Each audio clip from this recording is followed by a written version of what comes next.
10절 시작.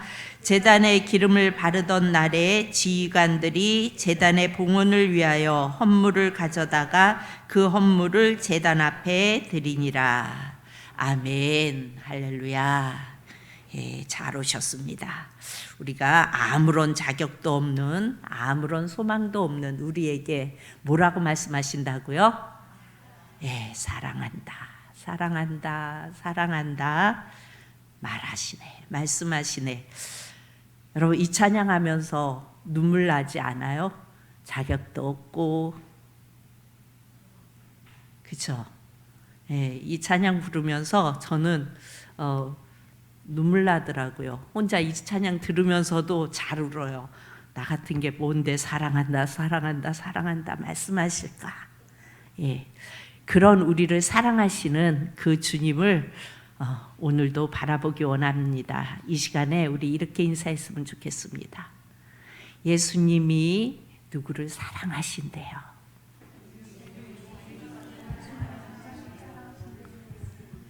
예. 여러분, 그 사랑이 느껴지세요? 예, 아무런 자격도 없고 소망도 없고 별 일 없고 인간으로 봐도 부족한 투성이고, 그럼에도 불구하고 우리 주님은 사랑한다, 사랑한다, 사랑한다 말씀하세요. 이 큰 은혜를 받고 살아가는 자들이 바로 하나님의 자녀들입니다. 아멘, 아멘. 예, 오늘 말씀해 보면요, 오늘 1절 말씀을 보면 모세가 장막 세우기를 끝내고 이렇게 말해요. 장막 세우기. 그러니까 이스라엘에 광야길 안내를 했던 것이 뭐였어요? 장막 또는 성막 또는 해막 이렇게 말했죠. 장막이든 성막이든 해막이든 이곳은 누가 임재하는 곳이었죠? 하나님, 예수님, 하나님이 임재하시는 곳이었어요. 그러니까 이스라엘 백성이 이동하면서 하나님의 임재가 있는 장막 세우기를 지금 끝냈다는 거예요. 그러니까 하나님이 임재하시는 그곳을 다 이렇게 만들어 놨다는 얘기예요. 그리고 어떻게 했대요? 기름을 발라서 거룩히 구별했대요. 성막은 다 기름을 발라서 구별을 합니다. 그러니까 하나님의 것이, 이건 하나님의 것입니다 라는 것을 어떻게 구분했냐면 기름을 발라서 구별을 했습니다. 그래서 성막 안에 있는 모든 기구와 제단, 모든 제단에 쓰임받는 모든 기물에 기름을 발랐어요. 그래서 거룩하게 구별했습니다. 자, 우리도, 나도 하나님의 것이라면 뭐가 발라져야 돼요? 기름이 발라져야 됩니다. 참기름 갖다가 발라야 돼요. 자, 기름을 바른다는 것은 예수님의 영이 우리에게 임하는, 그러니까 성령님이 임하시는 것이 기름 바르는 것입니다. 그래서 거룩한 영으로 구별이 되는 거예요. 우리 안에 누구의 영이 있어요? 예수의 영, 하나님의 영, 성령이 우리 안에 계세요. 그렇기 때문에 우리는 이 영으로 하나님의 자녀라고 구별되어지는 겁니다. 육신이 교회를 다닌다고 하나님의 것이 아니에요. 우리의 육신이 교회에 왔다 갔다 한다고 하나님의 것이 아니라 성령, 그러니까 예수님의 영을 받아야 하나님의 것입니다. 이것을 말씀하기 위해서 구약의 성막에서 모든 기구에 다 기름칠을 했어요. 그리고 그곳에 하나님이 임재하셨어요. 그러니까 성막을 세워서 기름을 발라 하나님의 것이라는 것을 구별을 하고 나서 우리 2절을 봅니다. 2절을 보면은요, 이스라엘 지휘관들, 곧 그들의 조상의 가문의 우두머리들이요, 그 지파의 지휘관으로서 그 계수함을 받은 자의 감독된 자들이 헌물을 드렸으니 이렇게 말합니다. 그러니까 이스라엘의 지휘관들, 이끌어가는 지도자들이 있겠죠. 그리고 가문에, 각 가문이 있었어요. 각 지파마다 가문이 있었죠. 그 가문의 우두머리들이 계수함을 받아 감독된 자들이 하나님께 헌물을 드립니다. 자, 성막을 세우고 기름을 발라서 다 구별한 후에 이스라엘 12지파의 지휘관 우두머리들이 하나님께 헌물을 드립니다. 그래서 성경은 하나님을 섬기는 자, 하나님의 소유된 자, 그러니까 하나님의 소유된 자가 하나님을 섬기잖아요. 그러니까 하나님을 섬기는 자, 하나님의 소유된 자들은요, 반드시 하나님 앞에 예물을 드리게 되어 있어요. 그래서 우두머리들이, 각 가문의 우두머리들, 지휘관들이 헌물을 드립니다. 우리 3절을 봅니다. 그들이 여호와께 드린 헌물은 덕게 있는 수레 6대와 소 12마리이니 지휘관 2사람의 수레가 하나씩이요. 그러니까 2사람이 합해서 수레를 하나씩 드리고 지휘관 1사람의 소가 1마리씩이라 그것들을 장막 앞에 드린지라.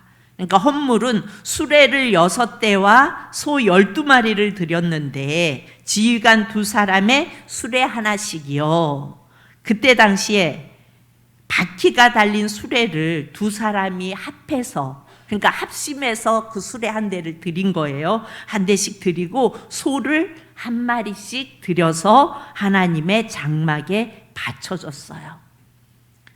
여러분, 소 1마리, 지금도 소 1마리면 비싸죠. 그러니까 굉장히 많은 걸 드린 거예요. 그리고 수레는 그때 바퀴가 달린 수레라면은 꽤 많이 줘야 오늘날 우리로 말하면 차, 이렇게 생각해도 되지 않을까 싶어요. 이것을 이렇게 하나님의 장막에 바쳤어요. 오늘날 예수님을 믿는 공동체, 그러니까 예수를 중심으로 모인 공동체가 뭐예요? 교회. 그렇죠. 그러니까 사실 교회의 지도급에 있는 사람들은 사실 평신도들보다 헌금, 헌물 어떻게 해요? 더 많이 드려요. 교회마다. 그럴 수밖에 없어요. 지위에 있는 사람. 우리 교회도 이렇게 보면요, 담임 목사님을 비롯해서 지도급에 있는, 그러니까 장로님들, 권사님들, 뭐 이렇게 지도급에 있는 분들은요, 헌금을 더 많이 하는 것을 봅니다. 물론 없으면 못하는 거지만 오늘 본문에 보면요, 한 사람당 수레 반과 수레 반에 해당되는 그거와 그리고 소 1마리를 드렸다는 거예요. 그러니까 무슨 일이 있을 때마다 크게 헌신을 했단 말입니다. 적어도 내가 우리 공동체 안에서 그래도 지도급이라고 생각한다면, 교회에서 그래도 이끌어가는 중심에 있다고 생각하면, 이 말은 무슨 말이냐면요, 하나님이 지명해서 쓰는 사람들로 심령적으로 하나님 앞에 예물을 드린다면 나는 가장 많이 드려야 한다라는 인식을 할 필요가 있습니다. 그러면 지도급에 있는 분들 혹시 이런 생각하실지 몰라요. 아, 뭐야 또, 뭘 또, 이렇게 생각할 수도 있어요. 그런데 여러분, 내가 지도급이라면, 이 교회 공동체를 지고 이끌고 가는 사람이라면 하게 돼 있어요. 안 할 수가 없어요. 그 자리에 있으면. 자, 4절을 봅니다. 여호와께서 모세에게 말씀하여 이르시되, 5절 시작. 받아 레위인에게 주어 각기 직임대로 회막 봉사에 쓰게 할지니라. 예, 이제 그것을 받아다가 어떻게 하래요? 레위인들에게, 교회에 봉사하는 자들이죠, 레위인들이 각기 직임대로 회막 봉사에 쓰게 할지니라. 6절을 봅니다. 모세가 수레와 소를 받아 레위인에게 주었으니, 7절, 곧 게르손 자손들에게는 그들의 직임대로 수레 몇 개? 2개, 소 4마리를 주었어요. 자, 그러면 무라리 자손 봅시다. 8절, 무라리 자손들에게는 그들의 직임대로 수레를 넷. 왜 더 많이 주죠? 소는 8마리. 제사장 아론의 아들 이다말에게 감독하게 하였으나, 자 보세요, 게르손 자손에게는 수레 2과 소 4마리를 줬어요. 그런데 무라리 자손에게는 수레 4과 소 8마리를 줬어요. 왜 공평하게 주지? 우리가 교회에서 뭐 하다 보면 공평하게 주지, 누구는 더 주고 누구는 덜 주고 뭐야 이거, 이런 생각 가끔 들 때 때로는 있을 수도 있잖아요. 그런데 오늘 성경에 보면 공평하지 않게 다르게 주었어요. 왜 그랬을까요? 여러분 9절을 봅니다. 9절을 보면 시작. 고앗 자손에게는 주지 아니하였으니 그들의 성소의 직임은 그 어깨로 매는 일을 하는 까닭이었더라. 고앗 자손은 직임이 뭘 싣고 가는 게 아니라 어깨로 메고 가는 사람들이었어요. 그렇기 때문에 그들에게는 주지 않았어요. 그러니까 우두머리들이 드린 헌물을 그 공동체 안에서 직임대로 다 나누어 줍니다. 게르손 자손은 뭘 했던 사람들이에요? 천막, 성막에 있는 모든 휘장들을 옮길 때마다 다 걷어서 말아서 수레에 싣고 옮겨야 하니까, 그렇죠? 수레들과 소 4마리를 준 거예요. 수레를 끌게 하는 소까지. 무라리 자손은 모든 나무로 된 모든 널판, 그러니까 그 성막 안에 나무로 만들어진 모든 것을 옮기는 직임을 가지고 있었잖아요. 그러니까 수레 4세다가 소 8마리를 주었어요. 인간적으로 보면 고앗 자손 메고 가는 사람, 수레 있으면 아무래도 더 편하겠죠. 어깨에 메고 가는 것보다. 우리는 왜 안 줘? 그럴 수 있잖아요. 그렇게 불평을 할 수 있는데 그냥 직임대로 준 거예요. 하나님은요, 우리에게 주실 때 직임대로 필요를 주십니다. 아멘. 교회는 구약의 장막의 기능을 해요. 우리의 교회는 그 구약의 장막의 기능을 그대로 합니다. 그래서 예수님을 중심으로 모인 교회에는 항상 필요가 있어요. 교회를 유지하는 데는 항상 필요가 있습니다. 여러분, 청소로 예배당을 돌아보는 사람이 있어야 되죠. 주일이 되면 또 뭐 하는 사람이 있어야 돼요? 맛있게 식사해서 우리가 함께 교제를 나누며 식사할 수 있도록 준비하는 사람이 있어야 돼요. 오늘 우리 분이엘 아주 열심히 사랑한다 사랑한다 찬양했어요. 찬양을 그렇게 인도하는 사람도 있어야 돼요. 찬양을 준비하는 사람도 있어요. 또 각 악기로 섬기는 사람도 있어야 돼요. 또 말씀 나눔을 잘 할 수 있도록 이끌어가는 사람도 있어야 돼요. 또 말씀을 선포하는 사람도 있어야 돼요. 이렇게 예수님을 중심으로 모이는 교회는요, 다양한 직임이 있어요. 그런데 그런 직임들 중에서 내게 가장 적합하고 내가 할 수 있는 거를 감사함으로 매는 거예요. 그리고 메고 가는 거예요. 본문은요, 하나님이 그 직임대로 주신다고 말씀하세요. 그런데 교회에서 그냥 와서 예배만 드리고 가고 아무것도 안 하면 하나님이 주실 필요가 있을까요? 없을까요? 없어요. 교회 안에서뿐만 아니라 하나님 나라를 위해서 우리가 아무것도 감당하지 않으면 하나님이 주실 이유가 없어요. 여러분, 우리는요, 나이가 들었거나 안 들었거나 내가 늙어서 80이거나 어쨌거나 주님 앞에 가는 그 순간까지 내게 직임이 있어요, 없어요? 있어요. 내 직임을 찾아야 돼요. 그럼 나는 내가 이렇게 걸어가기도 힘든데 뭘 하라는 거야? 여러분, 가만히 앉아서 기도할 수 있잖아요. 대부분의 제가 알고 있는 어떤 교회는요, 80이 넘어가면 그 어르신들은 늘 교회 와서 뭘 할까요? 기도를 하세요. 너무 소중하고 너무 귀한 거예요. 그분들은 그 직임을 메고 가는 거예요. 와서 기도하고. 그래가지고 그 담임 목사님이 그 바닥을 저걸로 만들어 주셨대요. 그 황토 흙으로 해갖고 불 때는 그걸 만들어 주셨대요. 그래가지고 거기서 찜질하면서 그렇게 기도하면서 너무너무 복된 거예요. 우리는 나이 들어서 난 이제 못해, 이렇게 내려놓지 마세요. 여러분, 제가 왜 이 이야기를 하냐면요, 제가 아는 천안에 계신 한 권사님이 계신데 그분이 지금 아마 90은 안 됐고 아마 80 후반이에요. 90을 향해 가고 계시는 권사님이 계시는데 그분은 그 교회에 제가 그 교회에 전에 세미나 하러 갔다가 이제 그 교회를 알게 됐는데, 우리 같은 이런 의자가 아니고 장의자, 우리 가정성 그 장의자가 반짝반짝반짝 빛나요. 어떻게 이렇게 깔끔하게 이렇게 반짝반짝 빛나게 닦아놨냐고 제가 그 목사님께 여쭤봤더니 이거를 닦는 할머니가 계시대요. 그럼 우리는 그렇게 생각할 거예요. 그 장의자 닦는 게 얼마나 힘든데 노인네가 그걸 닦아? 그런데요, 이 권사님은요, 그걸 한 번에 다 닦지를 않아요.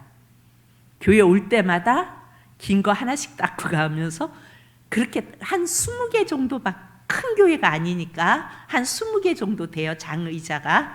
근데 그거를 닦으세요. 뭐 당신이 반짝반짝 빛나게 할 수 있는 모든 것을 다 사다가 그렇게 닦으세요.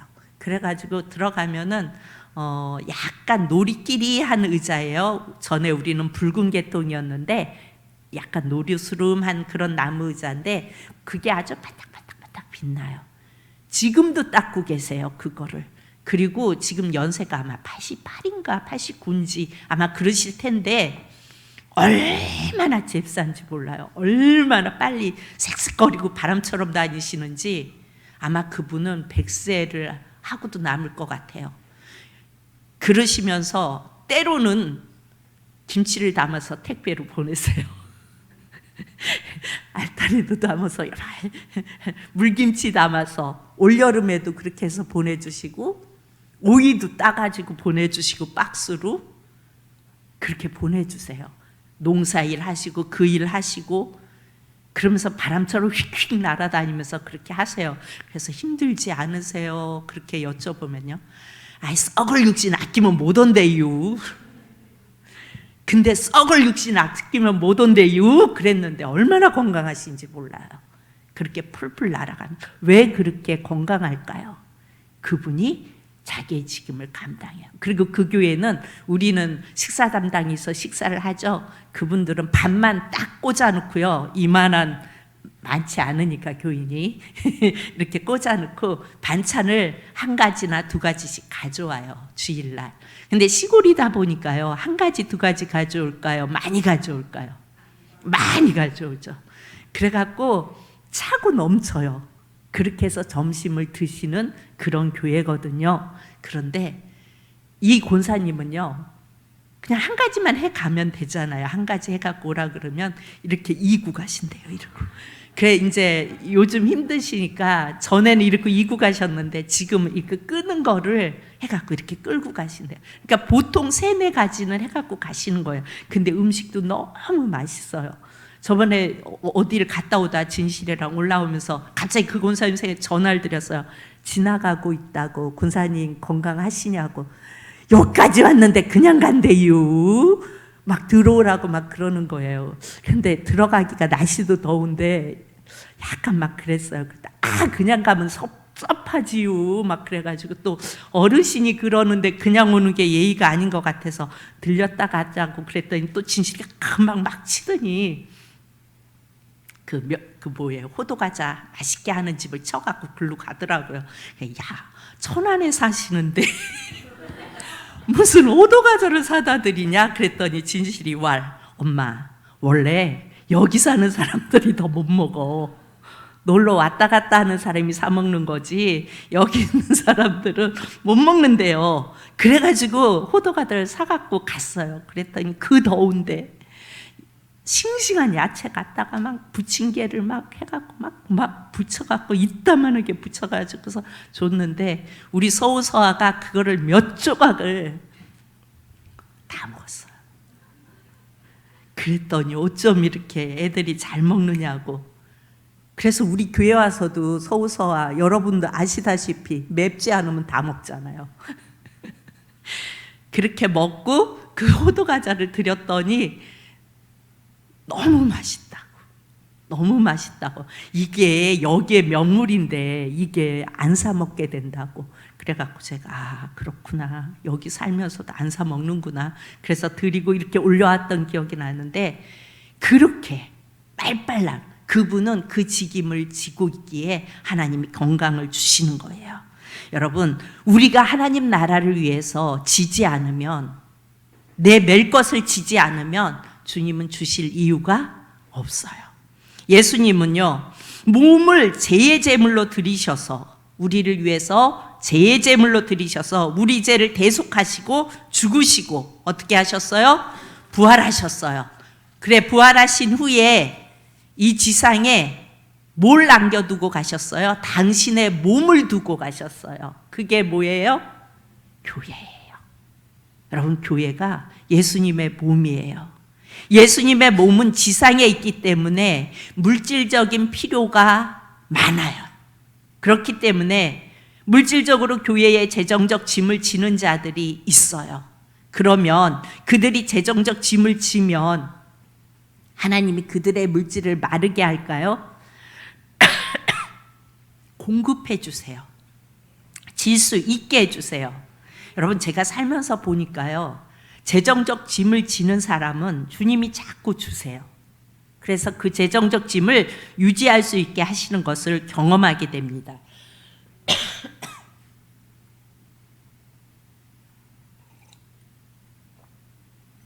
이 재정적 짐, 그러면은 또 뭘 드려야 해? 이렇게 생각하지 마세요, 여러분. 이걸 말씀드리면 또 뭐 드리라는 거야? 이렇게 생각하지 마세요. 수천만 원을 드리라는 것이 아니라, 재정적 짐을 지란 얘기는요, 나의 수입의 10분의 1을 드리는 것이 재정적 짐을 지는 거예요. 이거는 내 거예요, 하나님 거예요? 하나님 거예요. 근데 우리는 그걸 마치 내 거인 양, 내 거를 얼마 띄어서 줘서, 이거 띄어서 주니까 나 모두 못하고 막 머릿속에 이거 계산하고 있잖아요. 여러분, 아니요. 이것은 나에게 주신 게 다 하나님 거예요. 근데 거기에서 우리에게 사랑한다 말씀하시면서, 내가 너를 그렇게 사랑하는데 너의 사랑의 표시로, 우리가 가장 사랑하면은 가장 중요한 게 뭐예요? 물질이잖아요. 살아가면서 중요한 게 뭐예요? 물질이잖아요. 그러니까 그 네가 중요하게 생각하는 것을 주님을 사랑한다는 고백으로 드리라는 거예요. 그래서 여기에서 말하는 재정적 짐은 나의 11조를 하나님 앞에 드리는 거예요. 그런데 이렇게 드리고 나잖아요. 그러면요, 하나님은 계속 채우세요. 그리고 내가 뭔가 주님의 전에 필요한 것이 있어서, 필요가 있어서 채우잖아요. 또 어떤 선교지에 뭐가 필요한 게 있어 채우잖아요. 그리고 내가 필요할 때가 딱 되잖아요. 근데 내가 그걸 다 채우느냐고 내 돈이 다 나가버려서 지금 아무것도 없어요. 그러면 어떻게 하세요?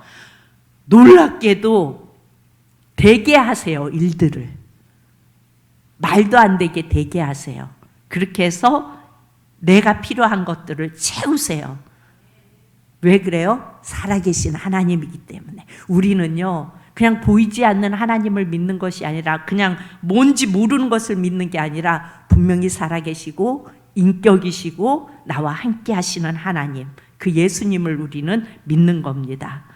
주님은 교회의 직임, 자기가 맡고 있는 역할에 따라서 주세요. 만약에 하나님 나라를 위해 1도 기여하지 않는다 그러면 주님이 굳이 줄 이유가 없어요. 그냥 세상 사람들과 똑같이 그냥 내가 열심히 해서 퍼들퍼들 거려가면서 벌어서 쓰는 걸로 끝내야 하는 게 끝이에요. 그러나 내가 그 짐을 지면 주님은 나의 필요할 때, 내가 필요할 때 그것을 채우십니다.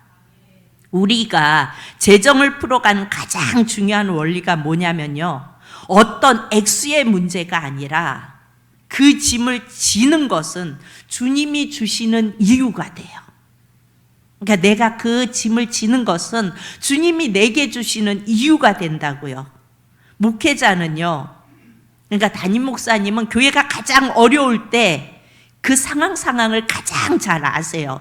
개인적인 일보다 그 상황 어려울 때 어떻게 해요? 그 상황에 올인해서 유지하면서 그 짐을 지고 가요. 원래 교회의 그 짐은 누가 지고 가야 돼요? 교회에 재정을 지고 가는 사람을 뭐라고 말해요? 재정부장이라고 말하죠. 예, 그 재정부장이 그거는 져야 하는 짐이에요. 그런데 때로는 그 재정부장이 져요, 담임 목사님이 져요. 그게 대체로 이게 이래도 안 되고 저래도 안 되고, 우리 교회를 보면은 늘 담임 목사님이 지시더라고요, 그 짐을. 예. 근데 그 짐을 지면요, 그 짐을 지는 것은 주님이 그 진자에게 주시는 이유가 된다고요. 그래서 성도들은 상황을 잘 몰라요. 지금 교회 상황이 어떤지, 재정 상태가 어떤지, 이번 달에 재정이 어떻게 됐는지 아무래도 신경을 덜 쓰겠지요. 그런데 지도자, 그러니까 담임 목회자는요, 다 보고 이걸 어떻게 하면 빵꾸 안 나게 잘 메꿀 수 있을까, 그거에 초집중해가지고 이리 메꾸고 저리 메꾸고 그렇게 하는 것을 저도 이렇게 옆에서 보게 됩니다. 그렇게 할 수밖에 없어요. 그게 뭐예요? 그 재정의 짐을 지는 거예요. 그런데 주님 앞에 많이 드릴 수 있는 자리, 아까 처음 시작하면서 그랬죠. 지도급에 있는 분들, 우두머리에 있는 분들. 그런데 그런 귀한 것을 드릴 수 있는 자리에 있다는 것은 여러분 축복된 자리예요. 여러분 그렇다고 생각하세요? 그러니까 담임 목사님이나 장로님이나 권사님이나 이런 자리에 있으면서 교회에 어려움이 있을 때 그 짐을 함께 질 수 있다는 것은요, 엄청난 축복이고요, 축복된 자리예요. 본문처럼 우두머리라는 위치에 있기에 할 수 있는 일이에요. 목회자, 장로, 권사, 집사는 자기가 메고 가는 것이 다 있어요. 없으면 문제가 있는 거예요. 다 있어요. 그러나 평신도는, 물론 직분에 상관없이 예수님을 만난 평신도는 은혜로 매는 자도 있어요. 그러나 대부분은 별로 신경을 쓰지 않아요. 그냥 나의 필요에 의해서 오고 나의 필요를 채우기 위해서 왔다 갔다 하고 이런 경우가 많아요. 그러다가 어떻게 돼요? 예수님을 만나고, 그리고 예수님을 만나면 예수님을 향한 사랑이 생기고, 그리고 직분을 받고 그 직임대로 내가 메고 예수님이 나오라 하는 그 순간까지 그 직임을 메고 가는 겁니다. 그래서 직임대로 주라는 거예요. 많이 옮기는 자는 더 주고, 어깨에 메는 자는 그러하여 건강한 육체를 주셔서 맬 수 있게 하나님이 하십니다. 그 권사님도 저보다 더 빨리 간다니까요. 그 권사님 따님이 저한테 그러더라고요. 어디를 간다 그러면 휙 하고 나가면 안 보인대요. 그러니까 권사님 따님이 연세가 60이 넘었어요. 그러니까 이제 어찌 보면 같이 늙어가는 처지잖아요, 엄마랑. 그런데 어딜 간다고 이렇게 나가면은 안 보인대요. 휙 하고 달아나가지고. 그러니 그 연세에 그러고 휙휙 하고 돌아다니시는 분 어떻게 그럴 수 있을까요? 매니까 하나님이 건강을 주시는 거예요. 얼마나 예쁜지 몰라요. 그분이 얼굴이 막 뽀사시하고 막 주름도 없고 이래서 예쁜 게 아니고요. 그분 얼굴도 시커매요. 주름도 막 쭈글쭈글해요. 그런데 너무 예뻐요. 그러니까 그 권사님만 보면 맨날 이렇게 안고 귀에다 대고 말해요. 너무 예뻐요. 예수님이 너무 예뻐하실 것 같아요. 이 얘기가 왜 나왔냐면, 그 있잖아요, 이렇게 쫄쫄이 꽃바지 알죠? 농촌에서 많이 입는 그거 한 벌짜리 옷, 그거를 몇 개 사갖고 제가 택배로 보냈어요. 그랬더니 그 권사님이 그거를 이제 신나서 입고 막 이러고 마을을 다니니까 꽃이 왔다 갔다 한다고 사람들이 그랬대요. 그랬다고 저한테 그 말씀을 하시더라고요. 내가 이걸 입고 다니니까 꽃이 왔다 갔다 한대, 목사님. 막 그러면서 얘기하시길래, 맞아요, 권사님은 예수님의 꽃이에요. 그랬더니 내 평생에 가장 존귀한 찬사라고 그러면서 기뻐하시더라고요. 근데 그 말씀을 하시는데 저는 눈물이 났어요. 그리고 주님, 그랬어요. 여러분, 나는 그냥 그렇게 얘기했는데 너무, 여러분, 그러면 그렇게 그 생각을 할까요? 저는 너무 존귀하다라는 생각이 들었어요. 너무 귀한 찬사라고, 이거는 내게 너무 기쁘다고, 예수님의 꽃이라 그랬다고. 사람들이 다 그런데요, 꽃이 왔다 갔다 한다고, 그거 입고 왔다 갔다 하시니까.